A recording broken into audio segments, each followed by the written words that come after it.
Strixhaven has been fully spoiled, and with a set that is trying to balance the high fantasy aesthetics of the game with the grounded and relatable setting of school life, there's sure to be interesting and flavourful mechanics on the cardboard. Welcome to Magic the Flavouring, the Magic the Gathering podcast, where we talk about all things magic flavour design and lore. I'm your host, Andy Mann. Hello, this is Nathan Cancel. And Strixhaven has been fully spoiled, including, as of 1:30 this morning UK time, the last Commander deck, which was spoiled by the amazing, fantastic loading already run. You didn't catch the whole stream. You did catch the Commander reveal, though, didn't you? I did indeed, yeah. From what I've learned over the last 24 hours, patience is a virtue, and these Commander decks are sick. These Commander decks are sick. I watched the showcase that they did, because they obviously get the product a little bit ahead of time. So they did a pre-record Commander game with Ben, Serge, Adam, and Graham playing the 4 decks that weren't the Witherbloom one. Did I say the Golgari deck as well just now?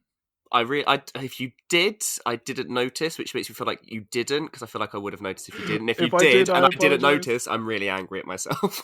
Well, I'm angry at myself too. Anyway, so they played all the 4 decks other than the Witherbloom one, and these decks are brilliant. And also the editing, they'll probably put it up on YouTube. Go watch that Commander game, because it's a webcam game, but the way that they've edited it, it's just flawless. It's seamless. You wouldn't know about it. Anyway, cool. We're not here to talk about Commander specifically. We're here to do our second of our 3 Strixhaven episodes, where we go through, this time, the flavour and the mechanics on the cards themselves. So last week we did a world building episode where we spoke about the entire world of Arcavios and Strixhaven. I'm always tempted to say Arcavia. It's definitely Arcavios, isn't it? It is, yeah. Arcavia does ring a bell, though. That's definitely something. Anyway, we did a world-building episode, and we spoke a lot about the mechanics and about a lot of the lore and world-building of the plane and the school. And this week, we are looking at what they are represented like on the cards. So we're doing a little bit of crossover. There's always a little bit of sort of repeating or going over stuff last week or expanding. And there are some stuff that we could probably talk about today, but we actually spoke about last week, like the kind of flavour of the mechanics themselves. But we're concerned now that we have all the cards. We want to see actually what's on the paper. What are we going to have on our battlefields in front of us? And I mean, there's just so much going on in this set. There's so much going on. We could do 4 episodes of this, I feel. Yeah, this set's got. I mean, it was really hard to narrow down. I mean, we would like waffling anyway. Obviously, that's no great secret. But yeah, there's a lot of things. I had to be really strict about what I wanted to talk about and what I wanted to get into. Again, there's so much nuance, so much vibrancy in this deck, not only from visuals, but also from a design point of view. I think it's this, again, super dense. I think all of the sets going forwards, we've said this every set since Eldraine, I think all the sets going forwards are likely to be really dense, have a lot of intricacies to it. So we're just going to have to do that gold top aspect where you just get the creme, just skim the creme, because there's plenty of juicy milk underneath it. Juicy milk? Oh God, Nathan. Right, move on. So if you are excited about a specific card or a specific aspect of the flavour on the cardboard, dear listener, intrepid fan of the show, and you can't wait to hear us talk about the card that you specifically love, it's probably not going to happen, because every card is great. So we'll get into that. So there are some tricky elements, and we are going to talk about this later in the episode. We will be addressing the Silverquill problem near the end of the episode. That's going to be my 3rd pick. So we've done 3 picks each. We've got a couple of honourable mentions, and we'll talk about our very, very favourite Commander card as well, now that we have all 5 decks. But yeah, just as you say, we're going to have to just do our personal favourites, because otherwise we're going to be doing 3 episodes and they're going to be 4 hours each. And while some people like that, I need to go to work this week, so I can't edit them. So yeah. All right, let's just dive into it. Let's just get going. Do you want to go first? What's your honourable mention? We've got a couple of honourable mentions. So my honourable mention is Hall Monitor. Because it's a lizard. He's a hallway. It's just so stupid, but it's so succinct anyway. I mean, I love pun cards, and there's a lot of it'll roll into my first point as well. But Hall Monitor just makes me smile. I mean, as much as you can get a hall pass from it, which is the 1 and the red tap activate to make target creature can't block this turn. And it's a 1/1 for one that's got haste. It's a lizard shaman. Hall Monitor. I mean, come on, it's great. Everything about it is fantastic. I'm glad they managed to fit in a few of these little school tropes, and the fact they made it a lizard is just genius. I can't help but love it. It serves the function as well as a nice little red drop that gets your creatures in. So works functionally, flavor wise. It's a home run. No complaints. More like that, please. Yeah, for sure. My honourable mention is not a flavour pick. it's a card that I looked at it. I thought it was a Flavour fail, and then I remembered why it's in this set, and I'll unpack that in a second. So it's a Tome Shredder, which is a 2 generic and a red for a 2/2 creature wolf with haste. Tap, exile instant and sorcery card from your graveyard, put a 1/1 counter on Tome Shredder, and then the flavor text reads, Quintorius, would you care to explain why you didn't complete your homework? And that was a quote by Augusta Lawhold Dean, and it shows a wolf ripping up a book. So it's this idea that this wolf is ripping up your spells and it's getting bigger. Now, the joke is that it's the classic school hijink phrase of, oh, my dog ate my homework. Hilarious. It doesn't sound like you think it's hilarious. Well, I mean, like, I think it's hilarious. That's the most like Dennis the Menace joke I've ever heard in my life, Yeah. or whatever. But the idea is that it's a wolf that's eating your homework. And I looked at it, and I stared at this card for like a good 30 seconds when I first saw it, and went, but they have dogs in Magic. They have literal dogs in Magic. Why is this a wolf, not a dog? That seems like the most crowbar flavor fail I've ever seen in my life. And then I remembered my tiny lizard brain did some calculations. Innistrad's at the end of the year, isn't it? Mm-hmm. So this is a mechanical insert because they want to have a standard set in which Strixhaven syncs up with the creature tribes of Innistrad. And so they had to make it a wolf and not a dog. Yeah, makes sense. Also, I guess there's going to be like a discard theme, I imagine, in Innistrad there always is, and if the exiles instant sorceries from the graveyard. So yeah, this is potential. I don't necessarily think there'll be this.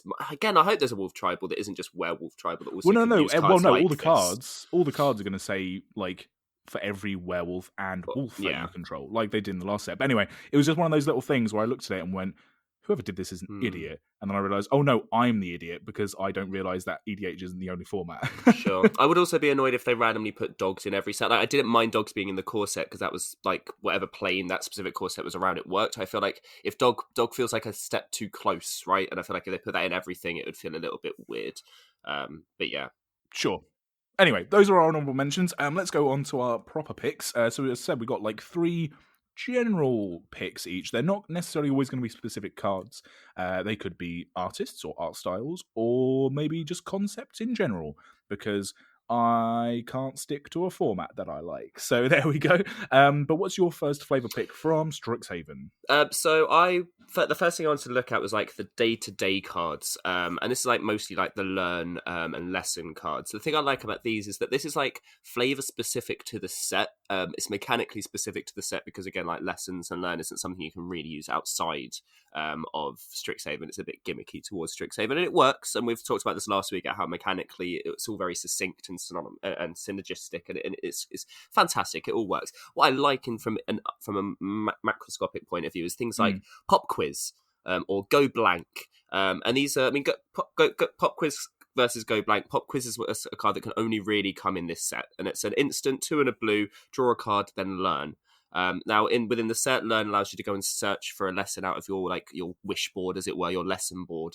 Whereas in normal in formats where you're not using that, or you kind of do it alternatively anyway, if you've run out of lessons, is discard a card to then draw a card.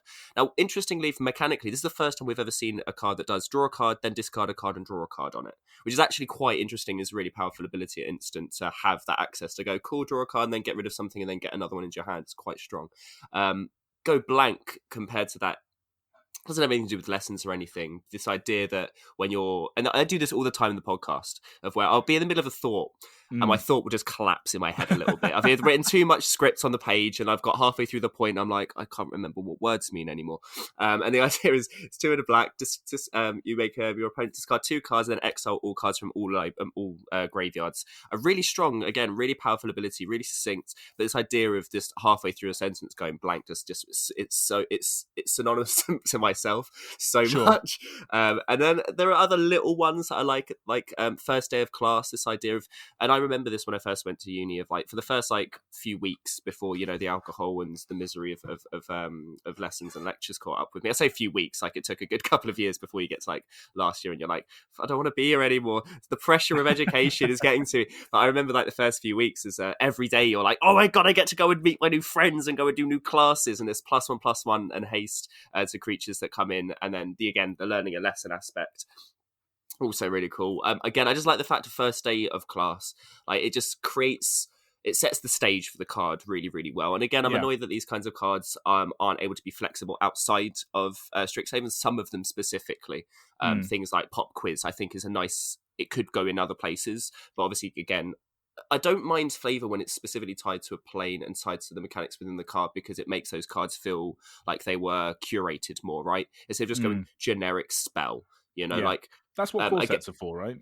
Right, exactly. And you're going to get onto this a little bit later, I imagine, with some of the Silverquill. Like, some of the specificity in their wording really grounds the spells within Strixhaven, but some of them are still able to be used outside of that. Semester's End's a really good example of, like, again, fulfilling that school flavour of exiling all creatures or planeswalkers. Your creatures come back in with a +1/+1 counter. They've graduated. Your planeswalkers come back in with another +1/+1 counter. They've graduated. This idea, I like it quite a lot. As well as I like the idea of Semester's End. Like, everyone flunks off, don't they, at the end to go and party a little early? So I like that idea of it. Kind of plays into both sides of it. I think the biggest one that gets me for this though is Flunk. And it's a bear with me. I've got the mana cost up. Professional podcasting. Yeah, fucking hell yeah. Hey, look, there's a lot to prepare, okay? And I didn't want my page to be just loads of pictures. There we go, Flunk. So 1 and a black for an instant. Target creature gets -X until end of turn, where X is 7 minus the number of cards in that creature's controller's hand. That's a lot of words, but basically it means the smarter your opponent is, the less likely you can kill their creature. The less knowledgeable they are, the more likely they are for their creature to flunk the class, which I think is really clever, and it's also more maths on one card than any of the Quandrix cards put together. Just saying. I'm not getting off this hill. I'm pissed off at the lack of maths in Quandrix. Okay, in the main set for sure. I will say, Yes. we'll put this little disclaimer for our main picks. What we've done is we've stuck to doing the main Strixhaven set for our top 3, and then we'll talk a little bit about the Commander sets at the end. But I will say, in the Commander product for the Quandrix deck, I was talking to a lot of people the other day, at work, about it, and there is so much doubling going on that actually it might just make games unbearable. So maybe. I mocked last week that timesing by 2 is like such a simple thing. It turns out we can get to Googleplexes of numbers, like after 3 or 4 cards being in play. Maybe just timesing by 2 is enough. Because clearly doubling's fine. It's when you start having to square stuff and no.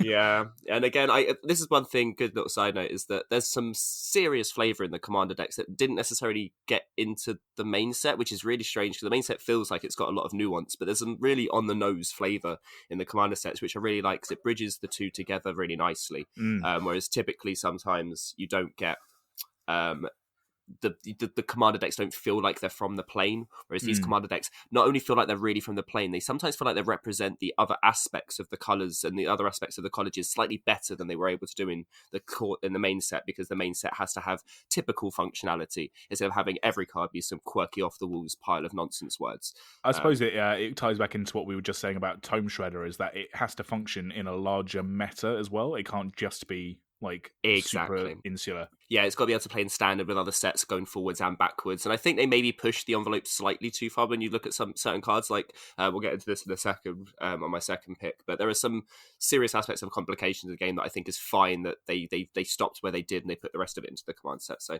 yeah, I just like the fact there's some really nice succinct bits of flavour. Some of the card names, like Field Trip, gets you a land and you learn a lesson. I'm like, yeah, cool. I mean, that's exactly what I'd expect a Field Trip to do. Well done, good job. I like that you've picked very sort of low to the ground school tropey ones, because looking at my picks, I largely ignored that for stuff that's a bit more expansive ideas for what Magic can do, kind of thing.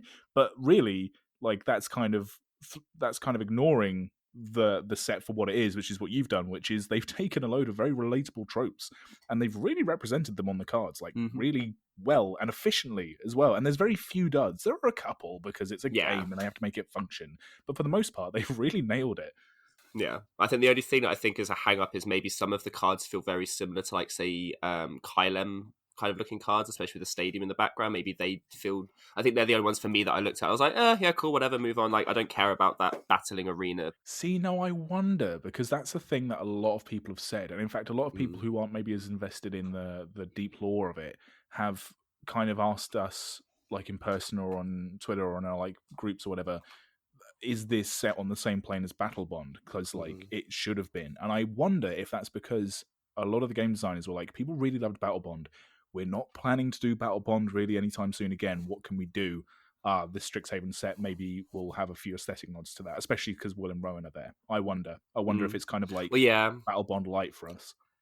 I agree, and also I feel like they needed to add an aspect of sport to the college for it to feel like it completes. I guess in England we don't necessarily have that big sports fan side of things. We don't necessarily have the baseball. I mean, that's a lie because we had varsity at our university. No, but what right? we don't have the college scene, which the US does, because the US Yeah. have like their college sports are like televised, and you have like the Rose Bowl, which has more like views and attendances than most like European sporting events that are at a professional level. So yeah, we don't have quite the same thing, even though we do have varsity and sort of like intercity rivalries and stuff. Exactly. So I feel like they needed to have that some aspect of sport in there, and it kind of ticked both boxes, right? It was like, okay, we kept wizardy. It still has that hint of Battle Bond, and yes, you could argue that this all could have been on Argrim. Question mark is the plane for Battle Bond? Argrim? Kylum. Spelling? Why did I say Kyle? Yeah, good God. Gyrim's the spirit plane from Ravnica, isn't it? That's it. There we go. Words good. Fantastic. Oh, I schooled you. No. I schooled you. At least it's not public. At least it's not. At least the audience doesn't get to hear that. At least I won't use this as the clip on Twitter. Yeah. No, you bastard. Anyway, but yeah, as you say, I like this fact they balanced the big broad strokes of Flavour, and then they also kept like the day-to-day aspect to it. I think that's what really sells this set. Cool. Yeah, go off to you. Nice. Well, I'm going to go for something a bit more expansive, and something I think they it fooled me so many times the first few times I looked at this card, even though I knew what the gimmick was. So I'm going to be talking about Professor Onyx. Professor Onyx is my favorite rock Pokemon, and I really hate Steelix. So whenever I evolve Onyx in the games, I always feel a little bit sad. I feel the same way with Cypher. I was angry, but yeah, I was pissed off because like Gold and Silver were like my first games, and I was like, Scizor and Steelix were like super super cool. I was like, but I can't get them. I haven't got anyone. I didn't have friends. Oh well, no, I don't. I don't like Steelix. I like Onyx, That's and fair. also, was it Rhyperia, which they brought in the later games? God, right? Yeah, that's not controversial though. No one likes Rhyperia. No one likes Magmortar. Why is this now a Pokemon podcast? I mean, we could do one. Professor Onyx is a 4 generic black for a legendary planeswalker, Liliana. It's 5 loyalty when it comes into the battlefield. Magecraft is the static ability. Planeswalkers have static abilities again. Whenever you cast or copy an instant or sorcery spell, each opponent loses 2 life and you gain 2 life. The +1 is you lose 1 life. Look at the top 3 cards of your library, put 1 of them into your hand and the rest into your graveyard. The -3 is each opponent sacrifices a creature with the greatest power among creatures that player controls. And the -8 is each opponent may discard a card. If they don't, they lose 3 life. Repeat this process 6 more times. Now, the abilities are great. I love the abilities. I kind of like Magecraft, especially because it's a Strixhaven professor role that Liliana is taking on. The thing we're going to be talking about is, of course, the fact that they named the card Professor Onyx, and the legendary planeswalker is Liliana. Now, honestly, and I'm not trying to say this to be like, oh my god, the gimmick of the card worked for the sake of me doing this flavor pick. I genuinely said to you on like Messenger, I messaged you going, this Professor Onyx card is quite cool. And then you messaged back going, oh yeah, strange to see Liliana in this set.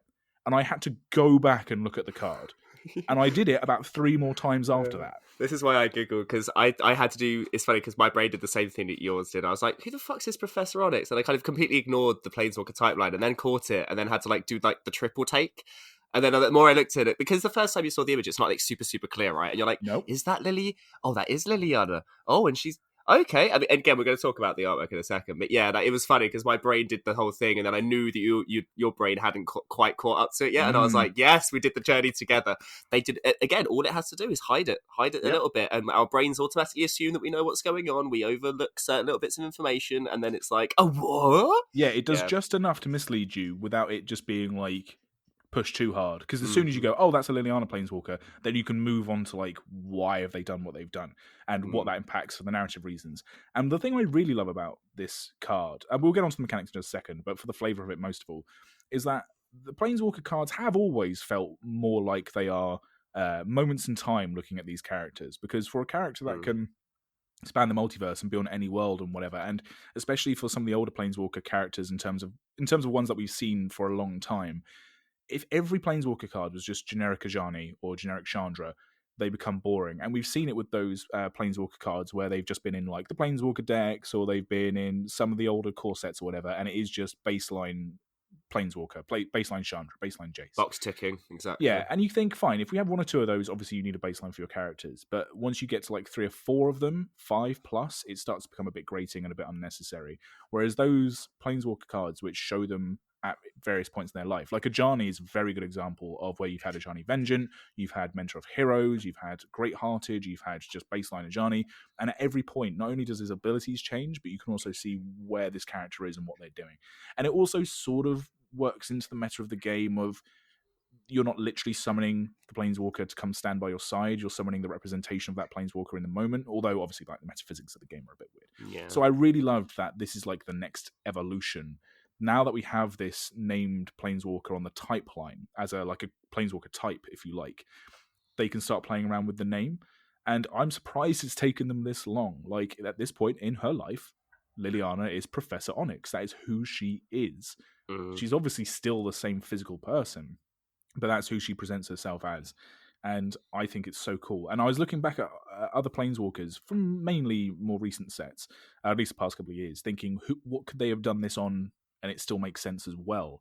And I was thinking, what if Garruk, Cursed Huntsman, what if they dropped the Garruk from his name and just made him the Cursed Huntsman? Yeah. Nice. And like the artwork could have had him a bit more shrouded, maybe just a big hulking figure in a hood, and you could just see his eyes and maybe his axe, and people would have been like, whoa! Because even at that point in Eldraine, he didn't know who he was because he was under Oko's spell, right? So I think that would have played in really well. I mean, you have like the Royal Scions for the joint Will and Rowan card. That was a really cool convention. I mean, but it wasn't necessarily hiding their identity. No. Another one I was thinking of, you could have done, because you had Vraska Relic Seeker, which is one of my favorite Planeswalker cards, full stop. But you could have had her be Captain Vraska. Yeah. And without people knowing what the story was, because they would have maybe previewed the cards before we got onto her story, people would have been like, what? She's the captain? Maybe Captain Vraska of the Belligerent, although that might have been too long for the title. Maybe a bit too long, yeah. But do you know what I mean? Like, no, absolutely. I think titling is really important for these characters. It gives way more depth. Like saying, instead of just going Will and Rowan Kenrith, like obviously they can't do that because they put Will Kenrith and Rowan Kenrith as their names initially, but it sets a statement of who they are in that moment way more. Like, I'm so glad it wasn't Anna Eora as the name for Professor Oaks, which I think is also a clever side set because she's not going by Liliana anymore, right? She's going by Anna Eora, off the back of Forsaken. War of the Spark and Forsaken, yeah. And I'm glad that they've either sidestepped the canon of that. We'll see how the canon of those events will fit in going forwards. But I also, again, it states her way more interesting, and also her card mechanics are very different than what she normally does. I say very, very different. Well, this is it. But so they are. Her card mechanics, if you notice, on none of her activated abilities, or loyalty abilities, I suppose you call them, none of them have a zombie synergy or a return from the graveyard synergy. Exactly. And there are now 13 Liliana cards. At least that's what I saw on Scryfall. I might be missing a couple which they don't have on there or I didn't click on through. Only 2 others don't have one of those 2 synergies, either at like the ultimate level or whatever else. And that's Liliana of the Veil and Liliana of the Dark Realms. Dark Realms, yeah. Dark Realms is all ramp, and then Veil is all discarding cards and whatever else. Value. So it's a nice, and I don't necessarily think they're saying this is her going back to like her Veil days. I mean, because quite clearly she's the furthest from it at this point. Exactly. But I do like the idea that they're going, she's putting the necromancy in the back pocket for now, and also they synergize like very subtly with like the manipulation of life in this set makes her more tied to the Witherbloom College because that's what they do, and she's an ex-Witherbloom student. So I think it's just all very cool. The artwork has a lot of nice little signifiers. So first off, you do see her headdress in the back of the Kieran Yanna artwork, which is fantastic. I love the Kieran Yanna artwork for this set, which is the base one. I think it's fantastic. The full art, which he released as well, you can't see it in the frame. She's got a little fox friend by her feet. Everyone needs a fox friend, Andy. I don't know why they cut it out. She's got a little fox friend in her bed. You also see like things. She's got like a little skull on her desk, and like to our left, there's like skulls and things on a little side table behind her. There's also a little portrait, which again is cropped out a little bit in the Planeswalker artwork, but in the full artwork you can see it, and it seems to be of a Silverquill professor because it's got white and black hair. Yeah. I don't know who that is. It looks a little Raven Man-y, almost. And I'm not saying it is in any way, shape or form, but it was somewhere between Raven Man and Rao. Because again, the white streaks in the hair are very clearly denoting someone, but yeah, I guess maybe we'll find out. Yeah. I also like all the purple, like in her chair and her drapes as well, but she's in all black, so it's kind of, again, she's moving away from the old Liliana Vest kind of identity. Hmm. And yeah, she just looks fierce. You can't really tell from the PNG of the card art, because Wizards never seem to release high def versions of their cards. They're always slightly fuzzy when they do previews. I don't know why. But she does have very light markings, which are the scars from her demon contract still on her body. Someone was asking on Twitter, if the demons are all dead, why does she still have the contract on her flesh? And I don't think there's a canon answer, because some artworks do have it and some artworks don't. But I think maybe for the ones that do use it, it would be nice to see the scars fading over time, as a more representation, like visual representation of her kind of getting further away from that point in her life. There's obviously a lot to unpack with things like with how people deal with trauma there. So maybe that's for people who maybe do have trauma in their lives, that's maybe a little bit too on the nose to really be too nuanced. But I guess it also might be that it's good to wear your scars on your, like, it's you should be proud of the things that made you, right? Mm-hmm. And as much as this is like one of the biggest things to conquer, like a demon contract like forged by Nicobolas across 4 different demons. That's an impressive thing to overcome. So maybe it's a mark of pride for her as well.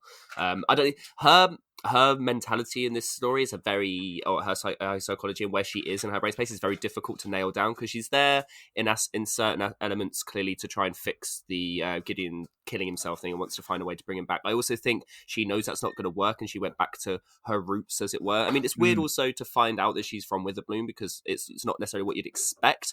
It does make sense, right? You'd expect it to be Silverquill, something like that, because of especially with her work with contracts. Like, but again, that's maybe too on the nose in terms of what we have seen from her in the modern day. She's very old. We didn't necessarily know too much about her when she was younger. And I like this idea of her being. I like the idea also that she's not doing anything necromantic, because within Witherbloom, necromancy is kind of a bad thing. So she's not only is it working with this idea of being undercover, I think it's also nice for her just to kind of set back into like the person she used to be a little bit, instead of having to be this grand necromancer that summons hordes of zombies to fight Eldrazi. She just gets to be a nice little tutor. Because her story didn't start with her wanting to raise zombies from the dead. She was a healer. She was a healer who tried to heal her brother, turned him into a lich, and so obviously her first sort of love and passion was about trying to find a way to like heal people through herbology. But there we go. So Professor Onyx, home run. I hope they do this with more Planeswalkers in the future. All the subtleties of the mechanics, the artwork, the naming conventions, home run. Keep doing it. Wunderbar. Right, I'm going to move from one Planeswalker to another Planeswalker, and oh my god, Andy, Kawaii. As soon as I saw this card, this is funny because you sent me a message about the about Professor Onyx missing the Liliana thing. I didn't even think that the Luca Mila card was real when you sent it to me, because you sent it to me on April Fool's Day, and I was like, no, you mean you're fucking lying, right? This isn't real. Like, this is a joke. And I learned from the moment I woke up on April 1st, disprove everything you read. Every single thing you read is wrong. But yeah, Mila Crafty Companion, which is the front side of the card, which is interesting. And then Luca Wayward Bonder is the back side. I'm going to go through the abilities for Mila because I think they're more important than Luca's. I will talk through Luca in a second. I'm going to preface this by saying I don't give a fuck about Luca, okay? I'm here just for Mila. I don't give a shit what anyone says. I think I put it on my Twitter. If anyone hurts her, I will kill everybody that I've ever known. I've only seen her, but I've only known about her for 2 weeks, and I would die for this creature. Sure. You.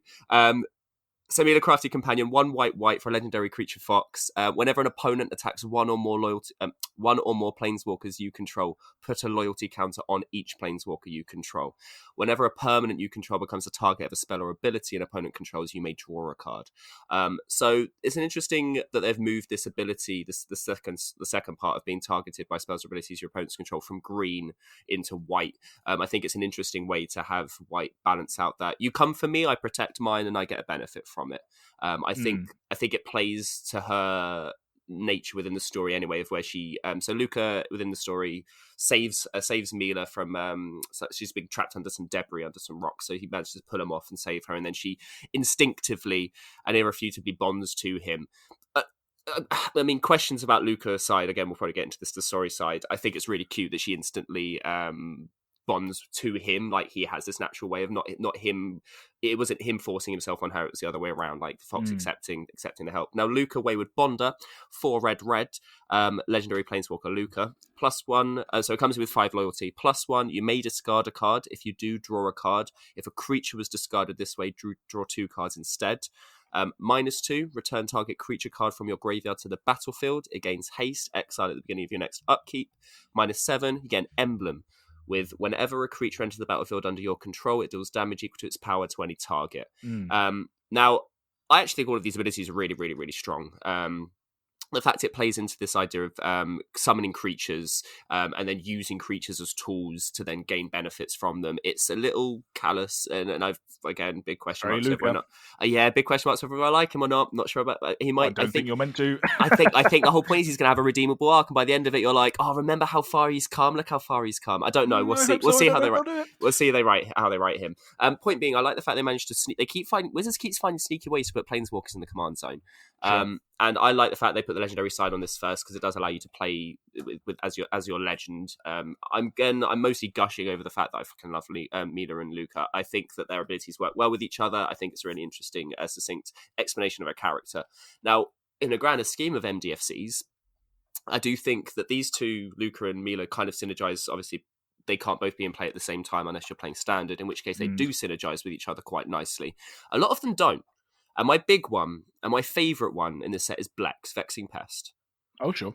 Because it's 2 and a green for a 3/2, gives other pests, bats, insects, snakes, and spiders +1/+1. I know, just all of the random ingredients. It's ridiculous. And then when it dies, you gain 4 life. Now, no, I don't care about any of that. What I care about is on the flip side, there's a card in Search for Blex. And I thought it was in Search for Blex, which was slightly better in my mind. But, Search for Blex, fine, whatever. 2 black, look at the top 5 cards of your library, put any number of them into your hand, the rest into your graveyard, lose 3 life for each card put into your hand this way. What I love about this card is when you're in Search for Blex, you can't find Blex because it's on the other side of the card.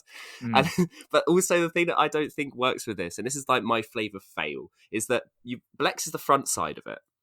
Now, you've found Blex, right? And then if you want to search for Blex, you have to flip it over. But you've already found the Blex is on the other side of the card. You've already found it. Why'd you have to go and search for it? It should have been the other way around, where the search for Blex is the first card, and then you turn it over and, oh, there he is! Oh, that makes sense. I suppose. I feel like this is where I think that I like the flavour of it in terms of they've clearly created some functionality or created flavour that fits the functionalities. I don't think all of them work. I think especially a lot of the creatures sorcery flip MDFCs don't necessarily inform each other. I think they're specifically supposed to feel like one of them is the student practicing one school of thought, and then the other one is the spell from the other side of the school of thought, and they are supposed to show this juxtaposition, between in the quandrix between might and intelligence. You've got the dude on one side who's punching, and the theory side on the other, which again makes sense. I think a couple of them work better than others. Like Journey to the Oracle allows you to put any number of cards, any number of land cards from your hand into play, and then the flip side is Jazdi, Oracle of Arcavios. It's like an 8-drop. So the idea is you play the Journey to the Oracle, which gets you the lands to go and find the Oracle. That works. I think the funny thing is that ones that really work or don't work in Blex's case, which I think is just a funny subversion of flavour. The other ones don't have that deliberate tie-in and consistency, which I think is interesting. I'm glad they were able to do it with some of them. Clearly, it's difficult to make these things work without feeling a bit too twee or a little bit too forced. So those were the 3 that I think work best in terms of like flavour and functionality together. I think the other MDFCs, I think it's sometimes very difficult to create flavour that works for it. I think that Zendikar did a really good job of this because you could have the Kazul, the land feels like the place of where the spell's happening, whereas these, again, maybe they're 2 very disassociative aspects of the colleges. Then you fuse them together, maybe they're supposed to feel a bit disjointed. Again, playing into this flavour of where each subject has the 2 different ways of going, the 2 different pathways, and you've kind of got to choose which way you go, and they are going to be at odds with each other, which I think, interesting. I like it in terms of this, the thought process and the way that, again, being at university and knowing you have multiple teachers trying to teach you the same subject in their own ways, it does actually harken back to that very succinctly. So yeah, nice, cool. Yeah, I love it. I think that's great. That's a great little breakdown of MDFCs. They definitely have a lot of potential in the future. They probably shouldn't be in every set, but yeah, I think there's definitely home runs and there's definitely tweaks that they can make. So yeah, for sure. Nice. All right, my next flavour pick is going to be talking a little bit about the art. Sorry, people, I know this is an audio podcast, but damn it, it's my audio podcast. I'm going to talk about the art. So, I mean, let's just get this out there now. The artwork in this set, and we've said this for every set from Eldraine, very much like how the lore is very deep. The artwork in this set is unbelievable. It's phenomenal. It's unbelievable. Like the various ADs on this set, because I know they kind of split up duties. have done a phenomenal job, and they brought in so many first-time artists as well. If you look at those articles on Hipsters of the Coast, for example, that talk about a lot of the first-time artists in the set and the Commander sets, it's insane. When I was watching the reveal video with Jimmy Wong, and they were doing the kind of slideshow of all the different colleges, there was an artwork because they flashed up the artwork, and obviously they can do that because they own it. It's Wizards of the Coast, but they obviously didn't put out what cards they were going to be in, and they didn't keep anything on screen for too long because people needed to preview cards and things like that.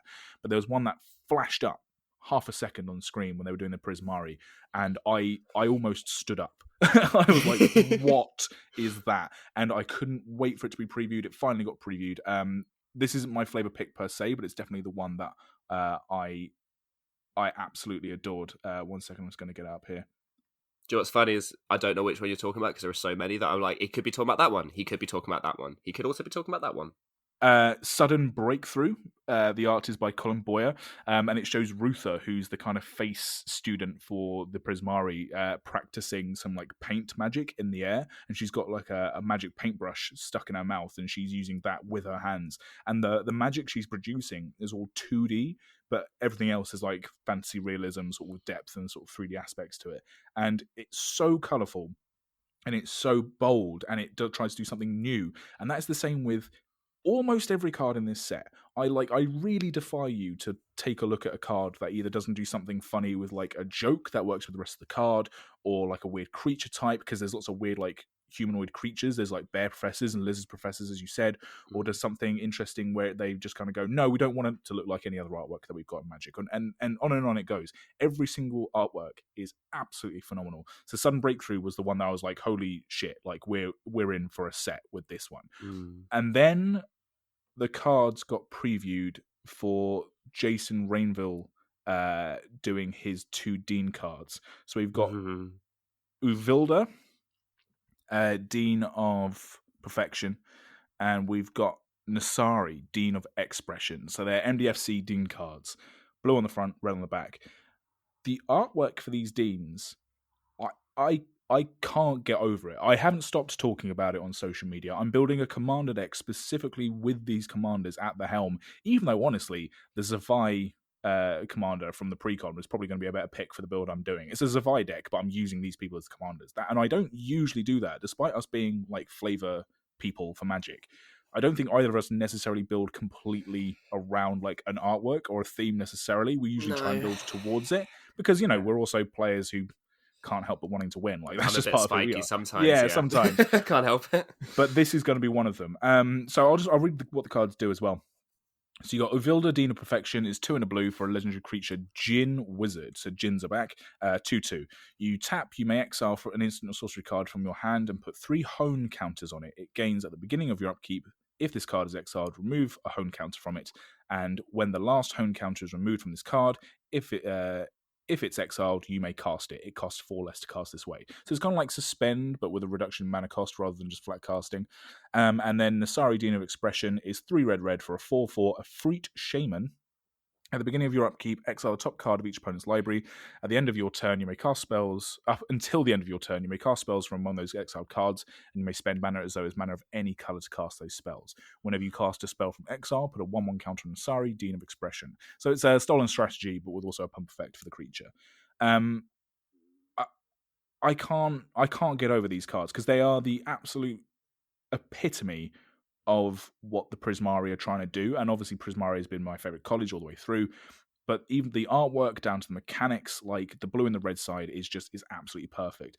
And it also opened me up a lot to Jason Rainville as an artist. Now, Jason Rainville has been working on Magic for ages. Like, this isn't like his first set or anything. Like, I've seen his cards for almost as long as I've been playing. And it's like, without any disrespect to Jason, because I absolutely adore the artworks, clearly, it's just an artist that, for whatever reason, I've liked individual artworks, but I've never quite stitched them together in my head as being from the same person. Like, he did the Cryptic Command from the Master set that came out like a few years ago. He's done like Whispers of Emrakul from Eldritch Moon, which is an incredibly like horrible but beautiful card at the same time. He's done like cute things like Tusker Bear of Secrets. Like you look through his card gallery and you're like, holy That's shit! literally what I'm doing now. Yeah, I didn't Like, realize half the cards were his. Yeah, and man. it's and also the artistic style is so disparate as well. Like you'll look at a Yeah. card like Rekindling Phoenix from Rivals of Ixalan versus say Raideen, God of the Worthy, because they're right next to each other on Scryfall, and they kind of fall into one category. And then you look at Recruiter of the Guard and Rest in Peace, and they're a completely other one. So he's got this really expansive style. The thing which I really nailed in on is the detail. So whatever he's trying to go for, whether it's like saturated color palette or whether it's an action shot or a more like kind of abstract like camera angle or whatever the hell, the detail of the characters that he's drawing, because a lot of his artworks are character based rather than say landscapes or vistas, their facial expressions down to like things like their body type, and also like the kind of the mood and the emotion that they're showing versus the movement of the hair and everything about it, you will be hard pressed to find an artist that will be able to do expression of movement with like bodies the way that Jason Rainville does it. And you see it like I'm gonna go back to Nasari and Uvilda. So Uvilda's a Jinn wizard. Jinns are kind of hard to do. They're kind of because there's a million different ways you can kind of do genies and jinns in Magic the Gathering. This one's like the ones on this plane look fairly humanoid. They've got quite large like elf ears, if you like, but they're very long, very pointy, very broad. The detail of this card, if you go right in on the skin, which you can only see from the neck to the head, like it's only the head of this character that's kind of visible without clothes on, is sparkly. So Jinns on this plane, or at least Uvilda, are like glittery and glistening, which is just, I mean, it's the most extra thing I can think It's very of. Twilight, isn't it? But it's so good for like a Dean who's part Yeah, of it the makes Prismari. sense. But also it's the Dean of Perfection. It's not even necessarily like the extrovert version. It's even the sort of introverty, like sort of nebulous ones, like super extra. And then if you go to Nasari on the backside, you've got Afrits. Afrits again are kind of tricky to do because are they elementals? Are they like humanoid? There's kind of all this, back and forth you can do with them. And clearly the art direction for Afrits on Arcavios is that they are very much humanoid, but you can kind of see their element kind of radiating from within them. So Nasari, for example, is got orange skin, got the Afreet features that they kind of are going for with this plane, but there's this very subtle glow that you can kind of see like the molten power because they're like a fire Afreet, right? The detail on that and the subtle detail just makes all the extrovert stuff that much more grounded. So Avilda's wearing this sort of like this conductor's jacket with this huge ruff with massive frills and a neckerchief and a skirt with a whole bunch of frills on it. Biggest ruff and you've ever seen in your fucking life. my It's gosh, it huge. takes up half the card art. And then they've got like ribbons coming down, and then Nasari's wearing this big long flowy dress thing with all frills down the side. Frills are a big part of, and ruffs are a big part of the Prismari sort of design. But then you go back to the smaller details again, and you notice that Uvilda is looking very intently, and this is something I didn't even notice until yesterday. I've been looking at this card for like 2 weeks. Uvilda's looking very intently at this curious object on a plinth. It's kind of a swirly thing with two balls on it. And it's very much that they're studying this plinth, like with great sort of attention and detail. And on the backside, you see Nasari doing a big sort of sweepy pose. But if you look very carefully to the far right of the picture, you notice that actually their leg has been kicked up onto that same plinth and has kicked off the object that Oh yeah, they just Uvilda was noticed looking at. that. Oh, that's hilarious. But it's not done in an act of disrespect. It's because Uvilda is studying this object for inspiration, and Nasari has the inspiration. And if you notice, the arm movements and the leg movements that they're doing mirrors the shape of the object that she's just kicked off the plinth. So she's seen the shape of the plinth. She thought, oh, that can be a dance move, has done her big dance move, and in that moment has also kicked the object off the plinth. It's so good. And this for me is absolutely everything. Not only about Prismari, because it'd be very unfair for me to not pay sort of like, respect to the other 4/5 of the world building that's going on here. But it's absolutely everything for showing how these MDFCs, it's a bit like to your point, can tell a whole story. And if someone wanted to go, well, what do I know? What do I need to know about these new color pairs? This would be a card that I just shove in front of them. And the fact that it's Jason Rainville art that I just like. He's also done Professor of Symbology in this set and Lawhold Commander as two other cards. Both of which, I mean, Lawhold Command had everyone gushing over Gatling gun scrolls. Right. And Professor of Symbology shows a core cleric teaching a class. But if you look at the faces and the expression on each one of the students and also the professor themselves, it's just I can't get over it. And I feel kind of annoyed at myself that I didn't pay more attention to some of the more subtle things that Jason was doing in other sets. Yeah.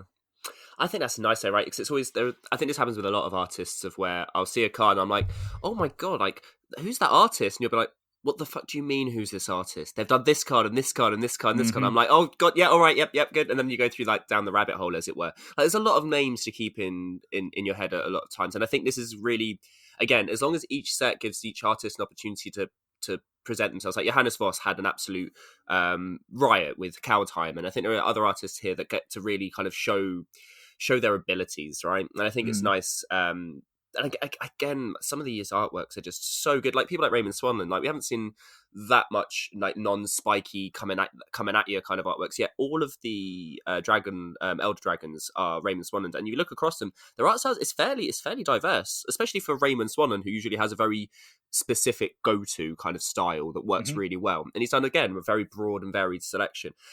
The art directors in this set have done such a phenomenal job. Honestly, it's amazing. I really could not sing their praises more.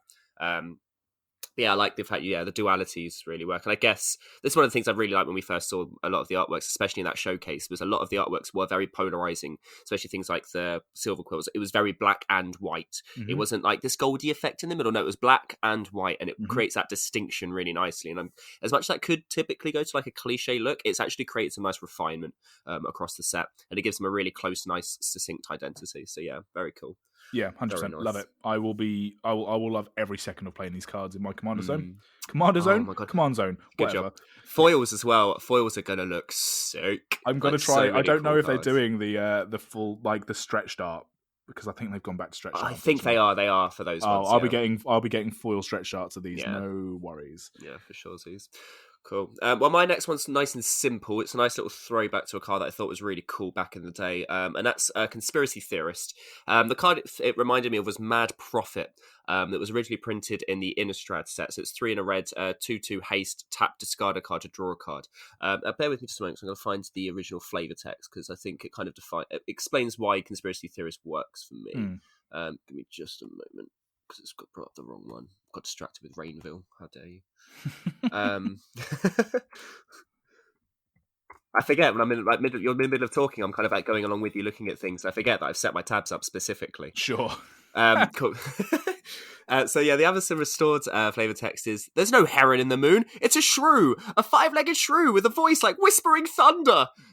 Which was a fantastic kind of almost like precursor to the fact that eventually they did have put Emrakul in the moon. And so we go back to Shadows of Innistrad, and it's the same card printed, different artwork, both looking mad. Sure. And that one was, I have seen it, seen the end, seen the beginning of the end, not death, no, transcendence. And again, like this, I know it's got a lot of power behind it. And again, it's just, cool, just discard, draw a card, rummaging and everything, cool. The reason I really like my Conspiracy Theorist, and this might just speak to my kind of play style, I really like discard strategies a lot, and I really like cards that kind of fuse all of the synergies of a set together, or say, for example, a specific college. So Lorehold really likes exiling things from the graveyard. It really likes bringing artifacts back from the graveyard. There's a lot of in and out of the graveyard effects. Conspiracy Theorist really feeds into this. So it's 1 in a red for a 2/2 creature human shaman. Whenever Conspiracy Theorist attacks, you may pay 1 and discard a card. If you do, draw a card. Whenever you discard 1 or more non-land cards, you may exile 1 of them from your graveyard. If you do, you may cast it this turn.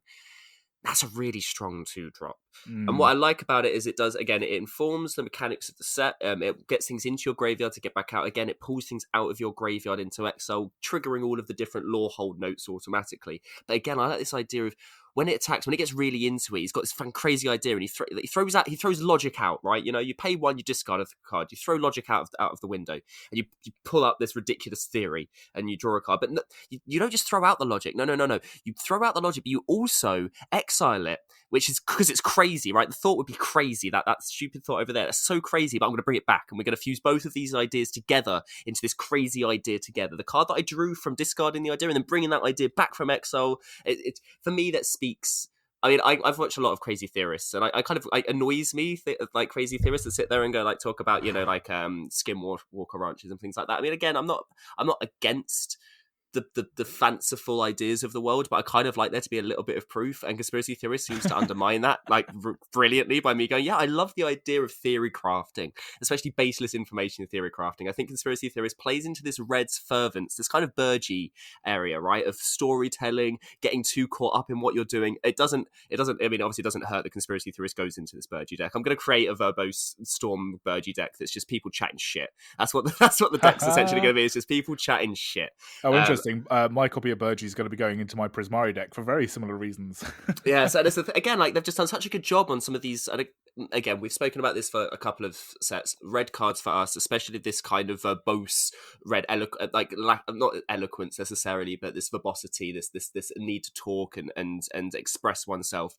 Again, it doesn't have to be artistic sometimes to show the red side of things. It doesn't have to be passion. It can sometimes be people being bonkers. Yeah, conspiracy theorist does it. So it ticks all the boxes. A nice, powerful, succinct ability. Throwback to a Mad Prophet idea. Plays to all of the notes that I want it to, and it's very easy to it's easy to go nuts with this card. So yeah, love it. Fantastic, good card. Thumbs up, Wizards. Nice, awesome. All right. Let's get into it. Yeah, let's talk about the Silverquill. So we spoke a lot last week about all the different colleges, and when we got into the Silverquill, Nathan and I showed our asses for being horrible people because we said we quite liked the Silverquill. But I think there's kind of, out of everything in the world building and all of the nuances and some of the stuff that's maybe a bit more on the nose that's going on in this set, the thing which I think has been trickiest to nail down, and it hasn't revealed itself to be any less tricky, is the College of Silverquill.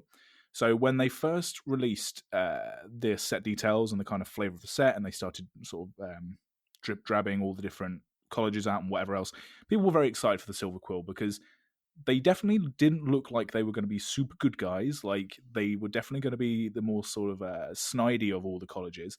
But I think people were very much into the idea that for a set that seems so unconcerned with like battles and war and killing and, you know, power struggles in general, for a set that just seemed to be more of a celebration of creativity in your passion kind of thing, and kind of using the passion as like a, like you're representing your side of things as opposed to trying to tear down everyone else's.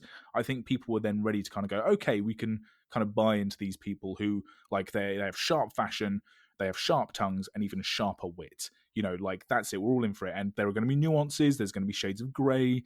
There's going to be, you know, elements of, yes, these people are going to be able to like turn a phrase and maybe insult someone creatively, but I don't think anyone really expected some of the flavour of the Silverquill to drift so firmly into the realm of bullying. Yeah. Right?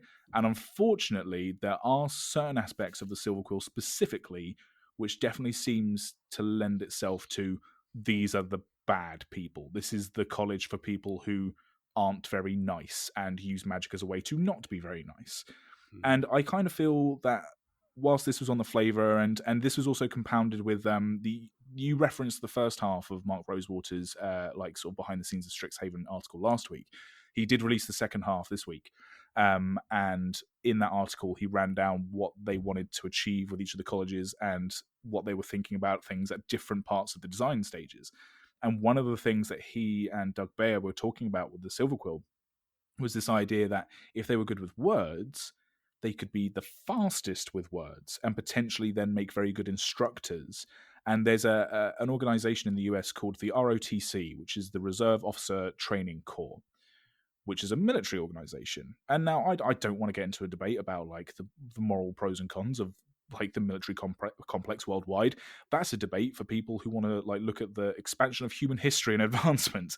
But what I will say is that, again, in a set where it seems so divorced from anything battle-y, like how we've had in Kaldheim and almost every other set, to then suggest that one of the colleges also had like a military application, as opposed to, say, the politics and leadership sides that I think people were maybe a bit more into. It just kind of, it all compounded people's fears about the Silverquill as being maybe a college where the magic is used as a controlling oppression as opposed to a celebration of your own wit, right? And that sounds super nuanced, and that sounds very wanky, to be honest with you. But kind of that was the point of that college. It's all poets and playwrights and orators. They're a wanky group of people. Like, that's why we liked them, you know. And I kind of feel like some of the cards are not only a good case study of where the lines are for where some of the wins are and some of the losses in this philosophy, but also broadly speaking, the Silverquill are a really good case study for where people's tolerance, if you like, for their kind of fantasy villains goes. So we'll get into it. So I'm going to use two cards as like a case study. One of them is Closing Statements, which is 3 white black for an instant spell that reads, this spell costs 2 less to cast during our end step. Destroy target creature or planeswalker you don't control. Put a 1/1 counter on up to one target creature you do control. And the flavor text reads, in conclusion, ... And the art by Craig J. Spearing shows a Silverquill mage blasting a Lorehold mage with a bunch of Silverquill magic. The ink magic, whatever that manifests itself as. The other half of this is going to be Humiliate, which is a white and a black for a sorcery. Target opponent reveals their hand. You may choose a non-land card from it. That player discards that card. Put a 1/1 counter on a creature you control. Favorite text reads, what's that? No comeback? And the Randy Vargas artwork, great artwork, but we'll get into it, shows a Silverquill student belittling a Quandrix student, and the Quandrix student seems to be in some distress, and their head is covered in ink magic, and it looks like they're being bullied, essentially. And there are a couple of other cards that fall either side of this, and I just wanted to kind of show where I think the lines are, if that makes sense. Does that make sense? I absolutely agree. The first two cards I thought of were exactly Closing Statement and Humiliate. So yeah, sure. Yeah.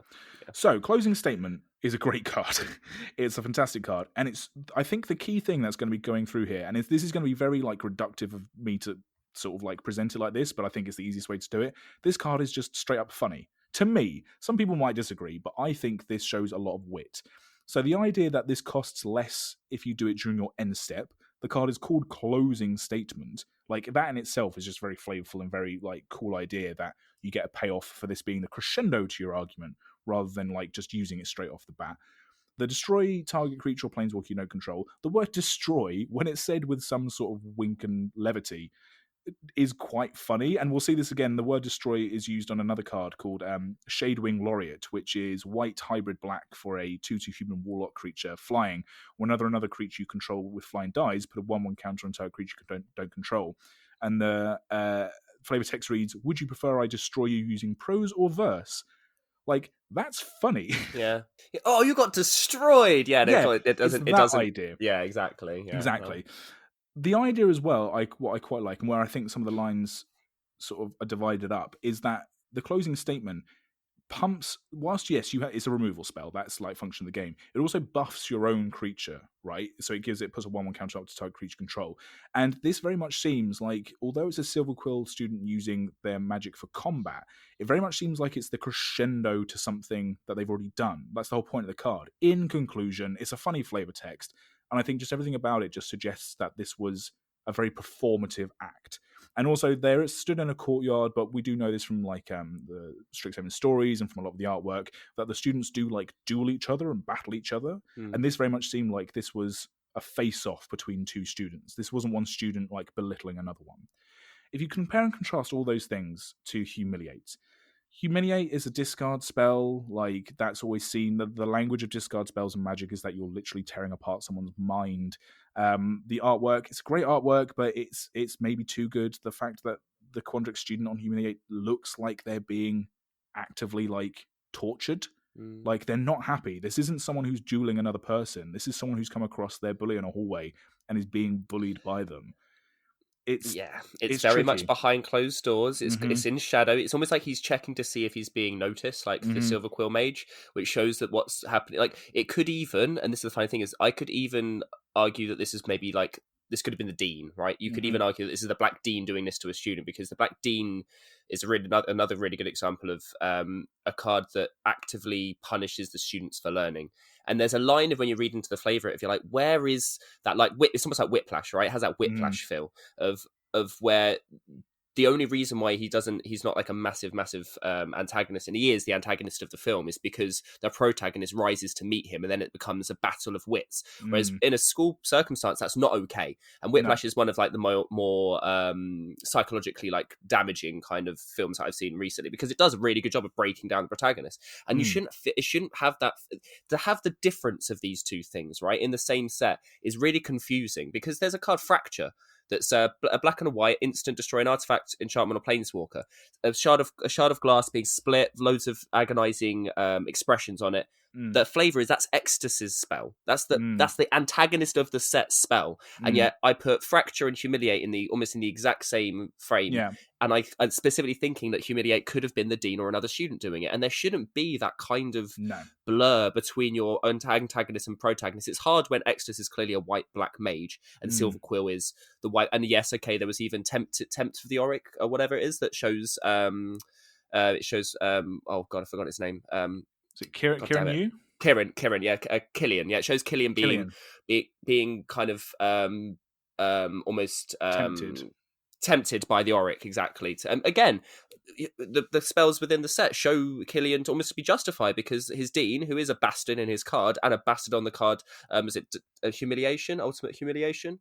Like, there's so many cards in this set that make me go, really? Is this the narrative you want to tell? Is this the story you're wanting to tell? Yeah, the flavor text on Humiliate reads, what's that, no comeback? Now, I was thinking, if you had that flavor text on a counterspell, for example, because counterspells in general are very famous for having quite snipey and snidey things. Like, you have like cards like Condescend and Didn't Say Please, for example.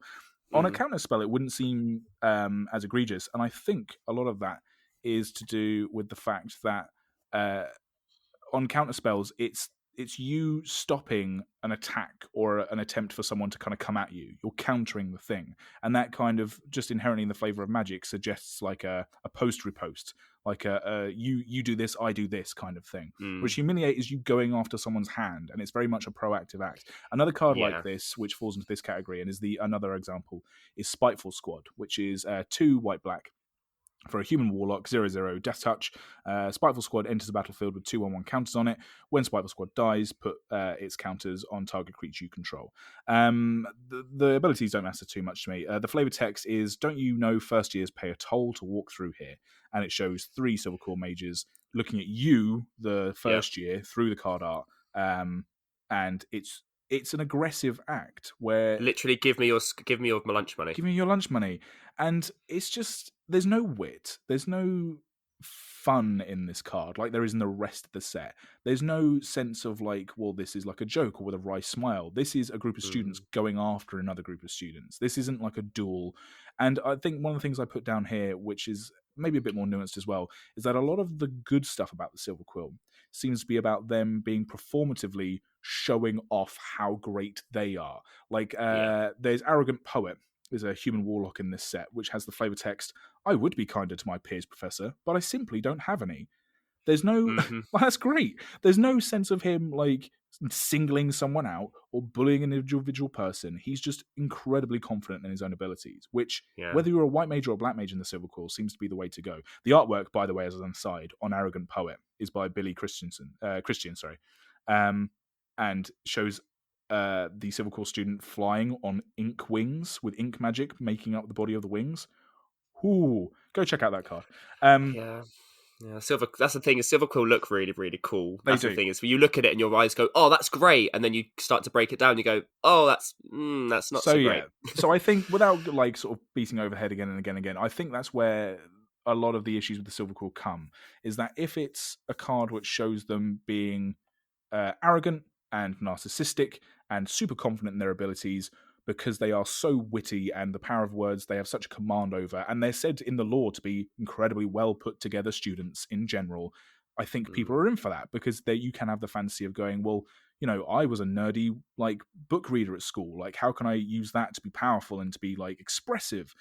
But then those same people, unfortunately, the demographic of Magic Gathering, the stereotype is that they're the people that maybe weren't the most popular in high school. It's the nerd culture thing, right? I'm not saying it's necessarily true for everyone, but that is the broad sort of strokes of like the demographic.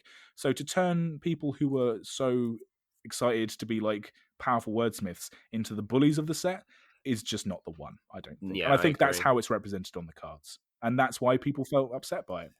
I agree. I feel like it hits too close to home when something like that, especially in terms of age groups as well. There's still probably a lot of people playing this game that are in school that are still suffering under certain circumstances. And I'm like, you don't need to paint that as a, not even as a positivity, but to show it off as a negativity. Yes, there are bullies in school, but sometimes, again, it's an escapism, this game. It doesn't need to have the reality put into it all the time. And again, if this was, as you say, your way to represent yourself, and you had that not only taken away from you, but reversed and doubled down on the negativity, then yeah, it's clearly going to miss the mark sometimes. And I feel like objectively, maybe they need to have younger people in the design space or something, and maybe that would have been an argument that could have been argued back. I Maybe just think they yeah, were trying to show an aspect of the school experience which maybe wasn't wholly needed. I will say exactly. that every other college also does have individual cards that have like people who are arseholes on it. Like, so there's Yeah. Sly Instigator is in the Commander sets, for example, and it shows a Prismari student inspiring two other students to start brawling because it gives go to things as well. It mechanically works,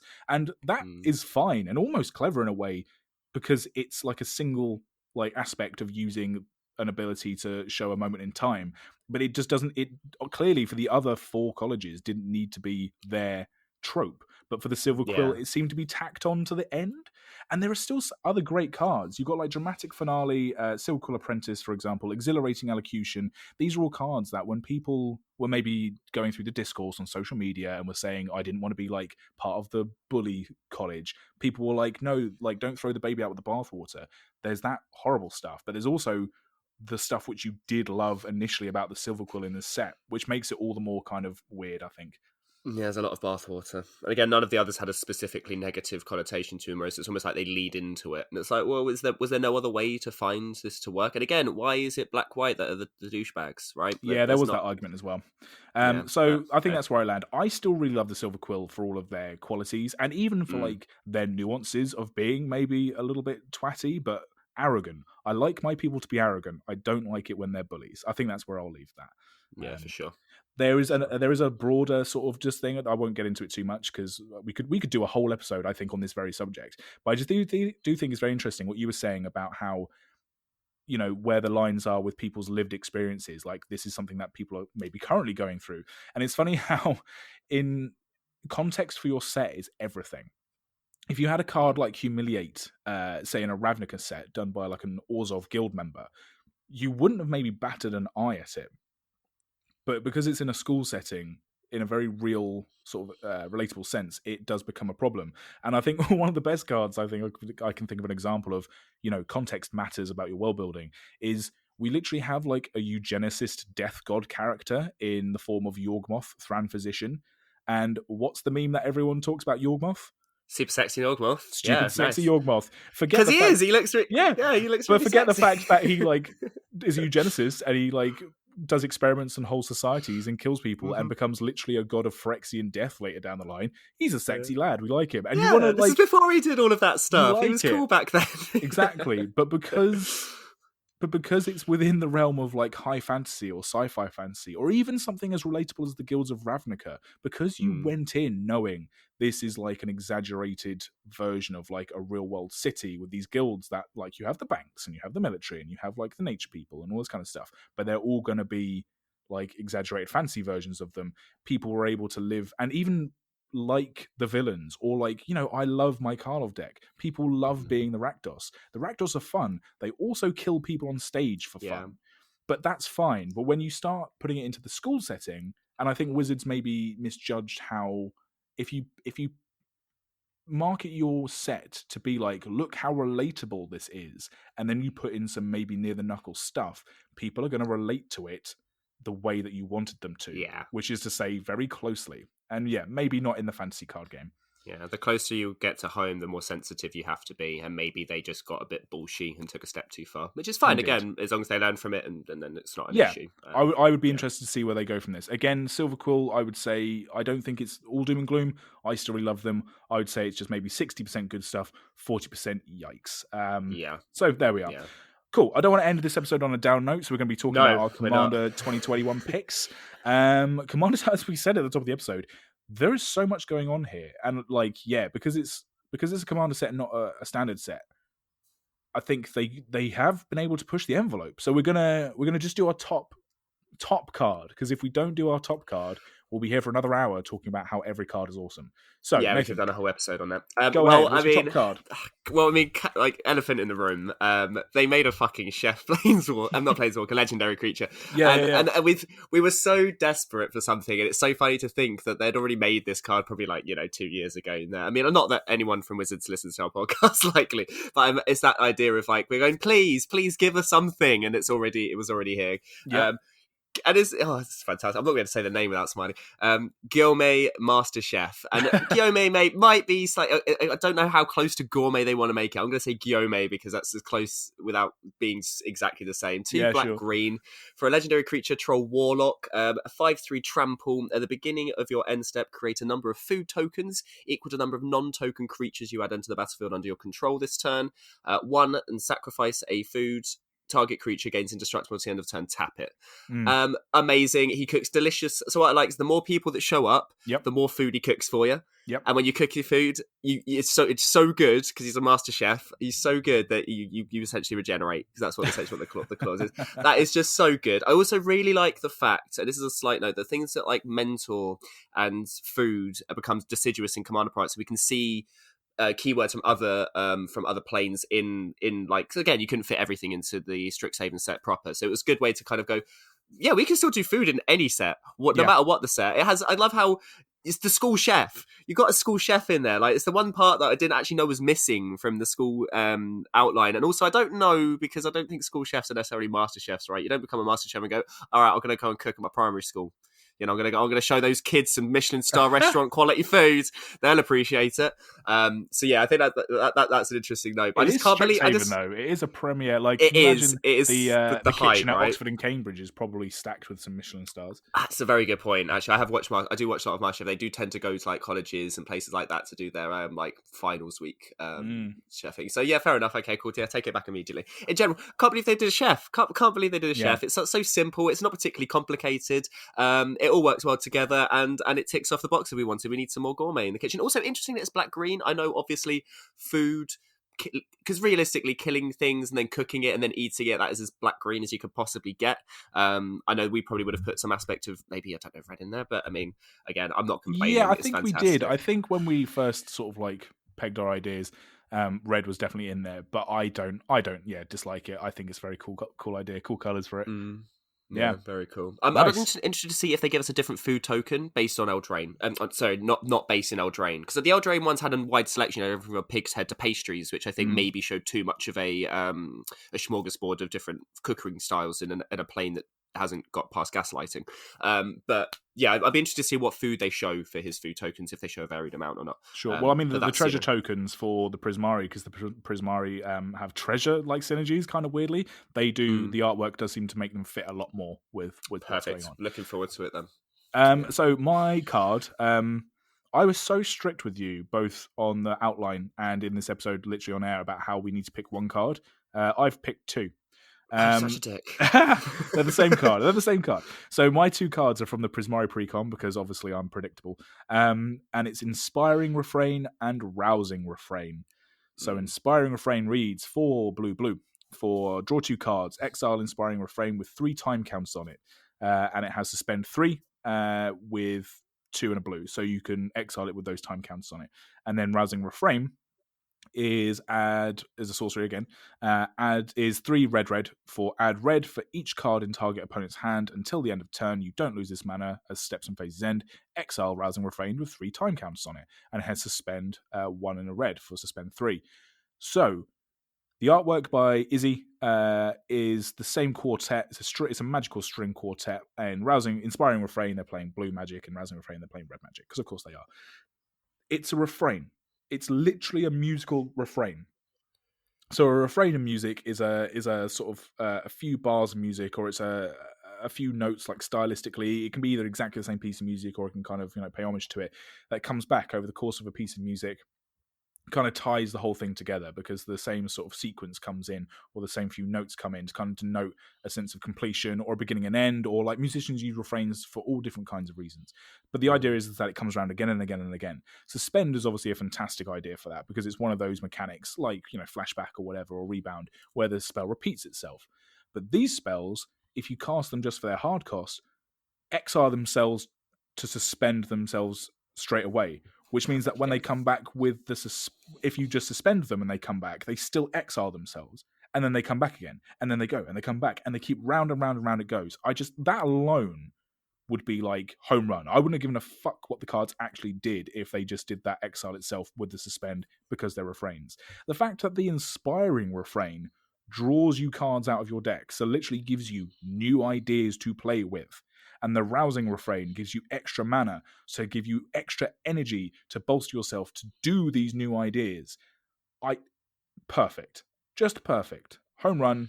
Amazing.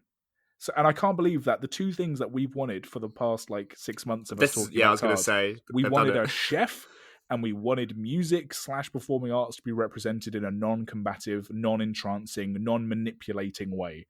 Give us a song that works as a song, and you gave us. You did it. You literally gave us you crazy, two cards. You crazy bastards! You fucking did it. Also, one thing you didn't note is that the two artworks, inspiring refrain is the two musicians on the left playing blue magic, and in rousing refrain it's the two musicians on the right playing red. They're playing in concert against each other, like a fucking jazz off, like a fucking like two cellos. You're 100% right. Or it's like a call and response thing across exactly, like a whole piece. Amazing. Exactly. You're right. I completely didn't notice that. And imagine having those coming off suspend on different turns. Oh, I love it. I love everything about it. They did it. This is what I mean. It's funny that we got almost more flavor in the commander sets because they can do this one-off effects that seemingly, again, things like suspend. Suspend doesn't work on Strixhaven because you'd have to make the whole set about it. And they even have a suspend on your Dean, for example, where they had to change the wording to make it not. Yeah, again, if you can put this much flavor into your command sets that also then tie into the main set proper. And again, I think there was a time of where we were curious as if is releasing commander sets or commander decks with every set kind of necessary.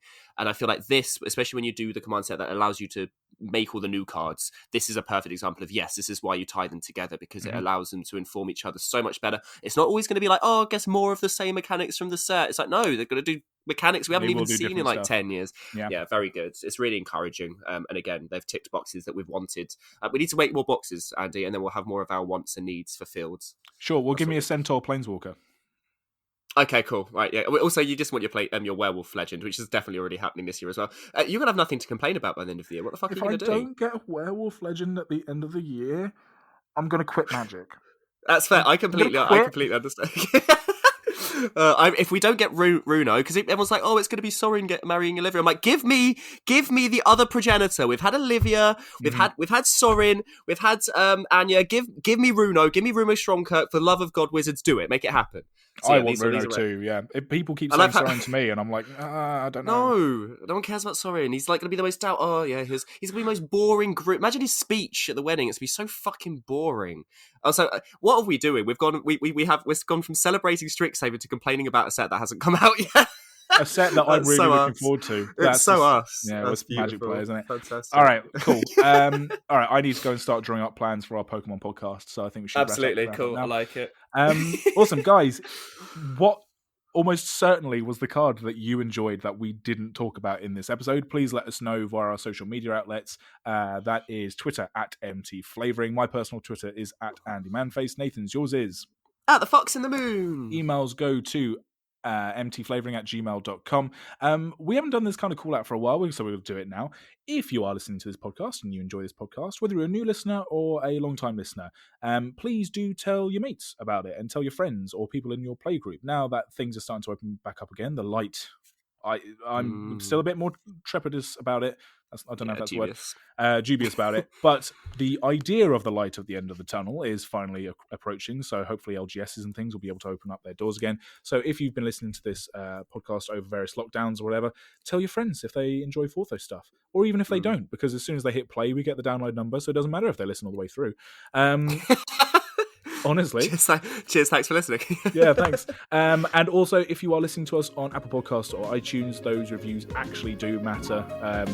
Engagement, again, I think we said this before, isn't something we're always too hot about because we're already engaging with people we like. But, let's play the game. If you want to review us well, do it 5 stars and leave a comment about how great we are because we're super awesome. Yep, I have nothing to say against that. Awesome. Yep, absolutely. Thank you so much for listening. This has been Magic the Flavouring. We'll see you soon.